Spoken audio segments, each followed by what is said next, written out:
Halo guys, welcome to Push Up, podcast seru pendidikan. Nah, kali ini kita akan membahas desain perancangan pembelajaran dengan konsep where to dari 4 narasumber mahasiswa PPG calon guru yang baru aja nih menyelesaikan PPL di SD Sarirejo. Nah, sebelumnya kenalan dulu yuk. Tak kenal maka tak sayang. Saya moderator Ocha. Lalu ada narasumber pertama yaitu Mbak Sinta. Lalu kedua ada Mbak Riris, yang ketiga ada Mbak Puji, dan yang terakhir ada Mbak Kori. Nah, dari narasumber pertama, boleh dong di-sharing gimana sih rancangan pembelajaran dengan pendekatan TARL yang udah kalian lakukan bersama Gumong di SD Sarirejo. Nah, kita mulai yang sama yang pertama nih, ada W, yaitu where is it going and why? Apa sih tujuan pembelajaran yang udah Mbak Sinta lakukan bersama Gumong di SD Sarirejo? Oke, halo Mbak Ocha. Nah, untuk tujuannya karena ini TARL ya, jadi disesuaikan dengan tingkat kemampuan siswa. Nah, di sini ada siswa mahir, ada juga siswa yang perlu bimbingan. Nah, jadi untuk tujuan pembelajaran ini nanti disesuaikan. Ada untuk tujuan menerapkan pengetahuan pecahan dalam kehidupan sehari-hari. Nah, ini nanti untuk mereka yang memiliki tingkat kemampuan mahir. Sedangkan nanti untuk siswa yang memiliki tingkat kemampuan perlu bimbingan, mereka diharapkan mampu menguasai konsep matematika pecahan. Oke, nah sekarang gimana sih posisi kemampuan peserta didik yang bisa dilihat dari adanya tujuan pembelajaran yang udah dibuat sama Mbak Sinta tadi? Untuk posisi kemampuan peserta didik itu harus dilihat berdasarkan sejauh mana mereka dapat mencapai tujuan pembelajaran. Nah, jadi nanti siswa dengan kemampuan dasar harus diberikan materi pengantar dan latihan soal yang sesuai dengan tingkat kemampuan mereka. Oke, nah tadi kan membahas tentang tingkat kemampuan mereka ya. Nah, mengapa sih tujuan pembelajarannya tuh dibuat seperti itu? Jadi tujuan pembelajaran ini ditetapkan berdasarkan kebutuhan siswa, yaitu berdasarkan tingkat kemampuan mereka, kemudian juga kurikulum yang berlaku, serta relevansi materi terhadap kehidupan sehari-hari. Nah, tujuan tersebut bertujuan untuk memenuhi kompetensi dasar yang diharapkan tercapai di akhir pembelajaran, seperti itu.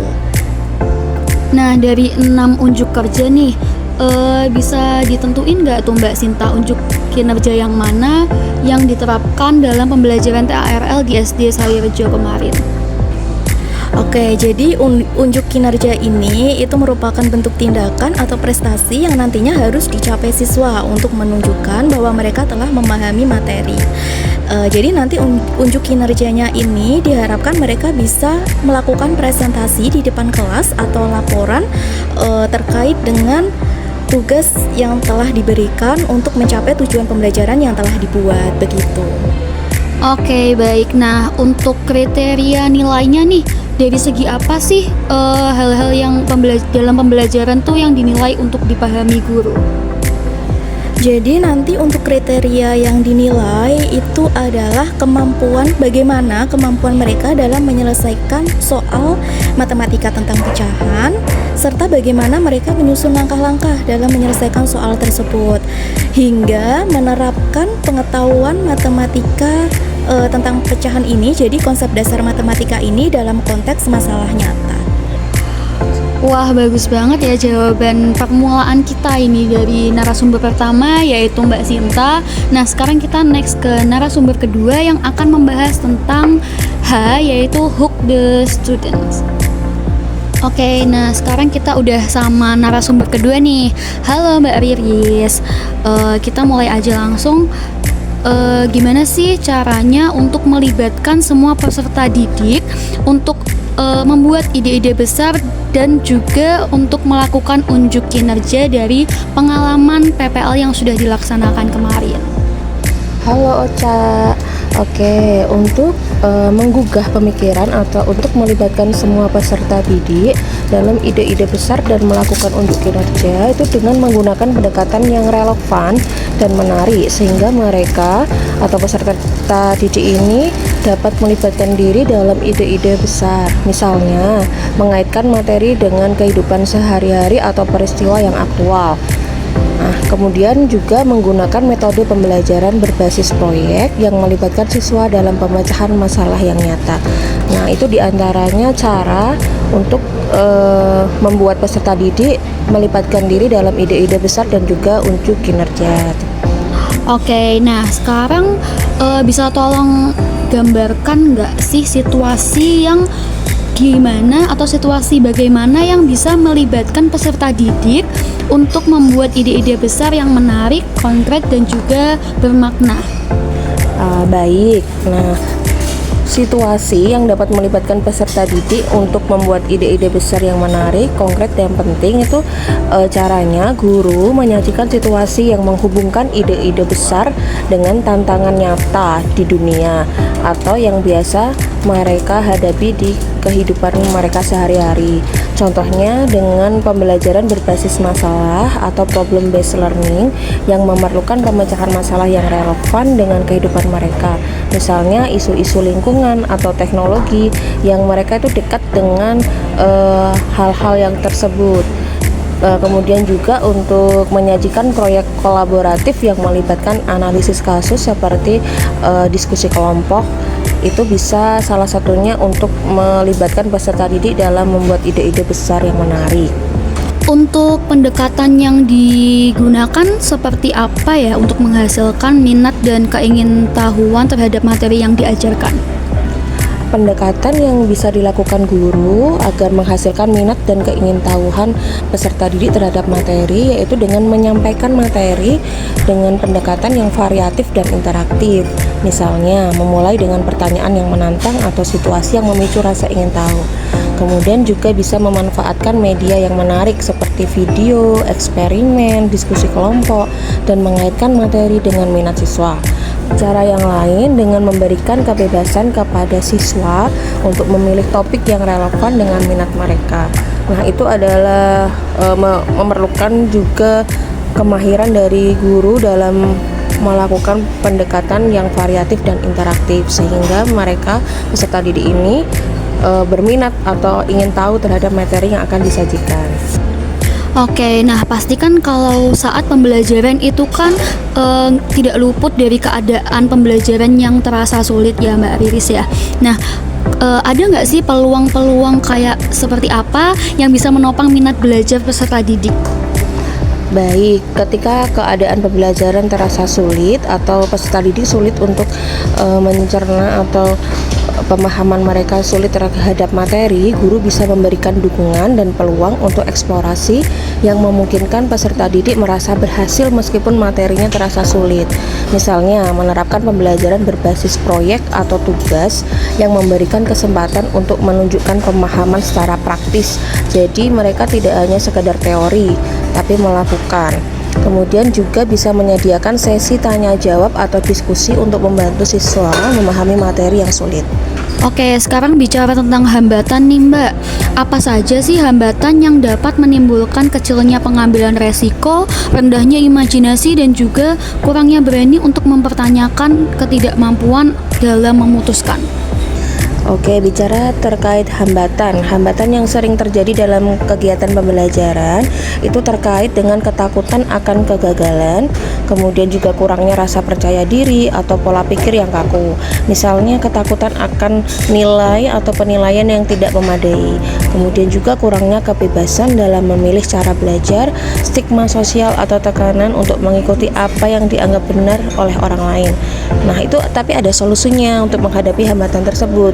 Di antaranya menciptakan suasana pembelajaran yang aman dan mendukung dengan mendorong pertanyaan terbuka, eksperimen, dan juga berani untuk membuat suatu keputusan, entah itu nanti hasilnya benar atau salah.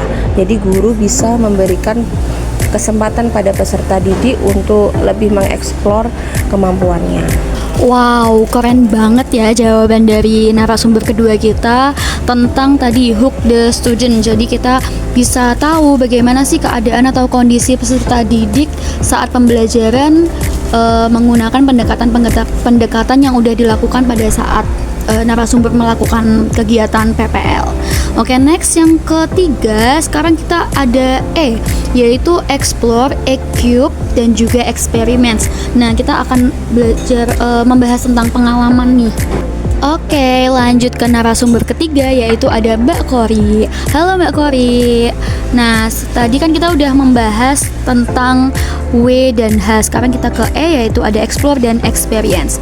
Nah, gimana sih cara peserta didik yang akan terlibat dalam mengeksplorasi ide-ide besar dan juga pertanyaan penting? Mohon dijelaskan dong Mbak Kori. Halo Mbak Ocha, oke. Untuk terlibat dalam eksplorasi ide besar, siswa diberi kesempatan nih untuk bisa bertanya, menganalisis dan juga menyelidiki materi secara mendalam. Menggunakan pendekatan TARL ini, siswa bisa bekerja sama dalam kelompok untuk memecahkan masalah dunia nyata sesuai dengan tingkat kemampuannya. Nah, menugaskan siswa untuk melakukan riset juga bisa dilakukan nih, agar bisa siswa mengeksplorasi ide-ide yang lebih besar dan juga relevan dengan kehidupan mereka. Oke, nah untuk membangun ide-ide penting dari peserta didik, kira-kira ada nggak sih kegiatan belajar atau semacam pekerjaan rumah atau mungkin pengalaman di luar kelas yang dibutuhkan guru untuk mengembangkan dan juga memperdalam pemikiran peserta didik tentang ide-ide penting tersebut? Nah, kira-kira kalau ada, sebutkan dong Mbak Kori. Oke, sebelumnya pekerjaan rumah ini dan pengalaman di luar kelas harus memberikan siswa ini kesempatan untuk menerapkan pengetahuan dan juga mengeksplorasi lebih dalam. Ada nih Mbak Ocha, contohnya misal ada tugas riset di mana siswa diminta untuk menggali pembelajaran lebih dalam dan bisa mempresentasikan hasilnya. Ataupun dengan mengadakan kunjungan lapangan supaya siswa bisa menghubungkan pembelajaran dengan kehidupan nyata mereka, dan juga bisa dengan eksperimen praktis di rumah atau kegiatan lain yang memberi siswa kesempatan untuk bereksperimen dan belajar langsung dari pengalamannya. Oke, next kita ke R tentang rating, revisit, dan revise. Masih bersama Mbak Kori nih. Nah, gimana sih Mbak Kori peserta didik yang akan dipandu untuk memikirkan kembali bagaimana pemahaman mereka tentang ide-ide penting? Oke, untuk peserta didik dapat dibantu dengan memikirkan kembali pemahaman mereka dengan cara memberikan kesempatan kepada mereka untuk merefleksikan pembelajaran secara mendalam, dan juga bisa dilakukan dengan diskusi kelas di mana siswa ini bisa saling berbagi pemahaman dan bisa saling memberikan masukan nih. Nah, lalu guru ini memberikan pertanyaan pemicu yang bisa membantu siswa untuk melihat hubungan antara ide-ide yang telah dipelajari dan bisa mengaplikasikannya di kehidupan nyatanya. Nah, sekarang kalau produk atau pertunjukan peserta didik apa yang bisa ditingkatkan melalui revisi berdasarkan penilaian diri mereka dan juga umpan balik, Mbak Kori? Baik Mbak Ocha, nah untuk revisi berdasarkan penilaian diri ini bisa melalui pemberian rubrik penilaian yang jelas kepada siswa untuk menunjukkan apa sih kriteria kualitas yang diharapkan. Nah, kemudian bisa mengadakan sesi recalling atau memberikan umpan balik melalui pertanyaan tentang pekerjaan teman mereka. Jadi siswa ini bisa saling memberikan masukan atau juga saran kepada teman mereka terkait pembelajaran yang sedang dilakukan. Nah, bagaimana sih cara mendorong peserta didik untuk merenungkan pembelajaran dan juga bagaimana cara melihat kinerja mereka? Oke, peserta didik didorong untuk merenungkan pembelajaran mereka ya melalui berbagai kegiatan refleksi. Kegiatan refleksinya bisa dengan sesi tanya jawab di mana guru mengajukan pertanyaan nih seperti apa yang telah kalian pelajari hari ini, atau juga bisa menanyakan tentang apa pentingnya pembelajaran yang sudah kita lakukan hari ini. Tujuannya untuk mendorong pemikiran kritis dan reflektif mereka. Nah, selain itu juga bisa dengan meminta siswa untuk menulis tentang proses pembelajaran mereka, tantangan yang dihadapi selama pembelajaran, dan juga pencapaian apa yang udah mereka raih saat proses pembelajaran. Wow, keren banget ya jawaban dari Mbak Kori tadi tentang rating, revisit, revise, dan juga exhibit and evaluate. Oke, next sekarang kita akan ke narasumber keempat, yaitu Mbak Puji yang akan membahas tentang exhibit dan juga evaluate. Nah, gimana sih Mbak Puji cara peserta didik yang dibimbing dalam penilaian diri, evaluasi, dan juga penyesuaian diri mereka? Oke Mbak Ocha, untuk menyambung where to yang selanjutnya yaitu poin E, yaitu bagaimana cara peserta didik dibimbing dalam penilaian diri, evaluasi diri, dan penyesuaian. Di SD Sari Raja sendiri, peserta didik dapat dibimbing dalam penilaian diri dan evaluasi diri dengan cara memberikan alat dan kesempatan untuk merefleksikan kinerja mereka. Nah, beberapa caranya untuk melakukan hal tersebut yaitu dengan memberikan rubrik penilaian yang jelas dan terstruktur untuk membantu siswa mengevaluasi pekerjaan mereka. Kemudian memberikan pertanyaan refleksi yang mendorong siswa untuk berpikir tentang kekuatan dan kelemahan mereka masing-masing.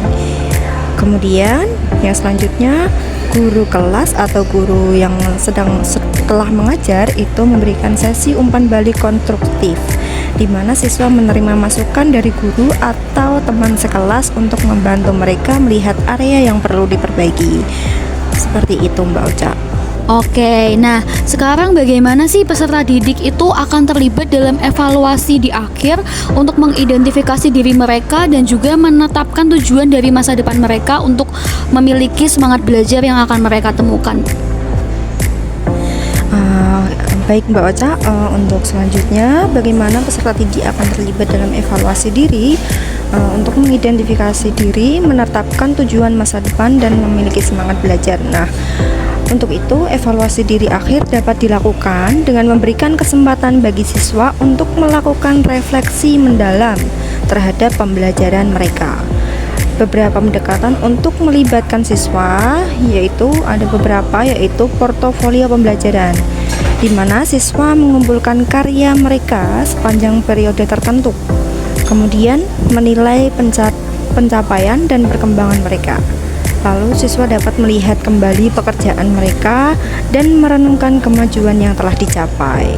Kemudian yang kedua, dengan penyusunan tujuan pribadi.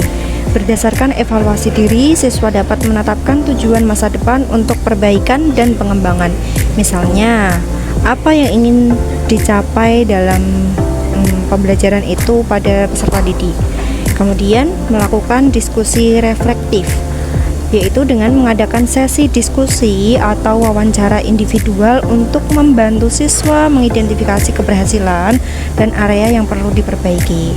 Seperti itu Mbak Ocha. Oke, nah sekarang untuk penyempurnaan lebih lanjut nih, kira-kira bagaimana sih peserta didik itu dibantu untuk melihat dari apa yang telah mereka pelajari? Untuk membantu siswa melihat apa yang telah mereka pelajari Mbak Ocha, yaitu dengan cara analisis perbandingan, dengan mengajak siswa untuk membandingkan karya awal mereka dengan hasil akhir setelah revisi. Kemudian dengan pembahasan kelompok atau individu, yaitu memberikan kesempatan bagi siswa untuk mendiskusikan dengan guru atau teman sekelas apa yang telah mereka pelajari dan apa yang masih perlu diperbaiki. Yang ketiga yaitu sesi umpan balik lanjutan, dengan memberikan umpan balik lanjutan setelah revisi atau evaluasi untuk menunjukkan apakah perbaikan yang dilakukan sudah sesuai atau masih ada kekurangan yang perlu diperbaiki. Seperti itu Mbak Ocha, jawaban dari guru pamong kami. Bisa dilanjutkan kembali. Oke, jawaban yang luar biasa ya dari narasumber keempat kita, yaitu Mbak Puji mengenai exhibit dan evaluate student. Nah, sekarang kita next ke poin T, yaitu tailor to student. Oke, nah sekarang masih bersama Mbak Puji lagi nih. Bagaimana cara Mbak Puji untuk mengakomodasi berbagai kebutuhan perkembangan, gaya belajar, pengetahuan sebelumnya, dan juga minat peserta didik dalam pembelajaran? Oke, Mbak Ocha, untuk mengakomodasi kebutuhan yang beragam, guru dapat menggunakan pendekatan yang bersifat difference instruction atau pada saat ini bisa dikenal sebagai diferensiasi pembelajaran yang dibedakan, yaitu menyesuaikan materi, metode, atau kegiatan agar sesuai dengan karakteristik individu peserta didik. Beberapa cara yang dilakukan yaitu dengan penyusunan materi yang fleksibel dengan menyediakan materi dalam berbagai format, misalnya teks, video, atau gambar untuk memenuhi berbagai gaya belajar, bisa auditori, visual, ataupun kinestetik. Kemudian kelompok kerja yang beragam dengan membentuk kelompok belajar yang memperhatikan kekuatan dan kebutuhan masing-masing siswa sehingga mereka bisa saling belajar dan berkolaborasi. Lalu dengan penyusunan tugas yang bervariasi, yaitu memberikan berbagai jenis tugas, misalnya ada proyek, esai, presentasi, eksperimen, agar siswa dapat memilih cara terbaik untuk menunjukkan pemahaman mereka sesuai dengan minat dan kekuatan mereka. Lalu dengan pendekatan berbasis minat, menghubungkan materi dengan minat pribadi siswa agar mereka lebih tertarik dan terlibat dalam pembelajaran. Misalnya, siswa yang tertarik dengan teknologi dapat diberi tugas yang melibatkan teknologi atau penelitian tentang inovasi teknologi. Dan yang terakhir, dengan pendekatan berdasarkan tingkat kemampuan, memberikan tantangan yang berbeda untuk siswa dengan kemampuan yang berbeda agar semua siswa merasa tertantang dan tetap termotivasi. Nah, sama halnya dengan kurikulum merdeka, Mbak Ocha, itu kan peserta didik tidak boleh dipaksa dengan kemampuan yang berbeda-beda. Nah, dalam pembelajaran kan pasti kita banyak ya Mbak Puji ya mengalami perubahan kondisi. Nah, untuk memaksimalkan keterlibatan atau efektivitas pembelajaran nih, ada nggak sih cara atau kiat khusus gitu untuk menyesuaikan rencana pembelajaran kalau misalkan ada kendala atau perubahan kondisi gitu? Baik Mbak Ocha, pada praktek kenyataannya ketika kondisi pembelajaran berubah itu pasti ada perubahan kondisi dalam pembelajaran, misalnya karena keterbatasan waktu, masalah teknis, atau perbedaan konteks, kita perlu menyesuaikan rencana pembelajaran dengan fleksibilitas. Beberapa cara yang dapat dilakukan untuk menyesuaikan rencana pembelajaran sesuai dengan wawancara dari guru pamong di SD Negeri Sarirejo, yaitu dengan modifikasi metode pembelajaran. Jika terjadi perubahan kondisi yang mempengaruhi pembelajaran tatap muka, misalnya peralihan ke pembelajaran daring, kita dapat menggunakan teknologi pembelajaran, misalnya platform e-learning ataupun melalui WhatsApp group waktu COVID-19 kemarin. Nah, kemudian prioritaskan tujuan pembelajaran yang esensial. Itu bagaimana maksudnya? Ketika ada keterbatasan waktu atau sumber daya, tentukan tujuan pembelajaran yang paling penting dan fokus pada pencapaian tujuan tersebut. Sharing materi yang perlu dipelajari dan ditentukan topik-topik inti yang harus dipahami oleh siswa. Dan yang ketiga, yaitu dengan fleksibilitas dalam penugasan. Sesuaikan deadline tugas dan bentuk penugasan jika ada perubahan mendadak. Jadi bisa lebih fleksibel lagi. Kemudian, menggunakan teknik asesmen yang beragam. Jadi, untuk menyesuaikan pembelajaran dalam kondisi yang tidak ideal, gunakan berbagai jenis penilaian. Misalnya penilaian formatif seperti kuis daring atau diskusi kelompok untuk memantau perkembangan siswa. Dan yang terakhir, dengan mempertimbangkan dukungan tambahan. Nah, jika ada siswa yang mengalami kesulitan, bisa ditawarkan bimbingan pribadi atau sesi remedial untuk memastikan mereka tetap bisa mengikuti pembelajaran. Oke, jawabannya keren-keren banget ya tadi yang udah dijelasin sama Mbak Puji tentang T, yaitu tailor to student. Nah, sekarang kita ke pembahasan yang terakhir, yaitu ada O, organize. Nah, sekarang kita akan membahas bagaimana sih tentang mengorganize peserta didik. Masih bersama Mbak Puji, yaitu dari pengalaman pembelajaran kemarin, pengalaman belajar apa yang paling baik sehingga dapat mengembangkan dan juga memperdalam pemahaman peserta didik. Yang mana nih Mbak Puji, bisa disebutkan dong? Oke Mbak Ocha, untuk pengalaman belajar yang efektif untuk memperdalam pemahaman peserta didik biasanya bersifat aktif, kolaboratif, dan berorientasi pada aplikasi nyata. Nah, dari beberapa pengalaman belajar yang dapat digunakan, ada beberapa, yaitu ada proyek berbasis masalah dengan model problem based learning atau PBL. Nah, ini merupakan PBL ini merupakan model pembelajaran yang digunakan beberapa teman-teman mahasiswa yang PPL di SD Negeri Sari Rejo sendiri, karena dengan model pembelajaran ini siswa dihadapkan pada masalah nyata yang relevan dengan kehidupan mereka dan mereka bekerja dalam kelompok untuk menemukan solusi. Pengalaman ini mendorong pemikiran kritis, penerapan pengetahuan, dan kerjasama antar siswa. Nah, kemudian model pembelajaran yang lain yaitu ada pembelajaran berbasis penelitian atau inquiry based learning, terus ada pembelajaran kolaboratif, ada simulasi dan permainan peran atau role playing, dan yang terakhir melakukan refleksi diri. Seperti itu Mbak Ocha, pengalaman belajar yang efektif. Oke, nah sekarang mau tahu dong gimana sih cara meminimalkan kemungkinan bagi kesalahpahaman yang mungkin dialami oleh peserta didik. Oke Mbak Ocha, untuk itu, apa tadi ya? Meminimalkan kesalahpahaman ya Mbak Ocha.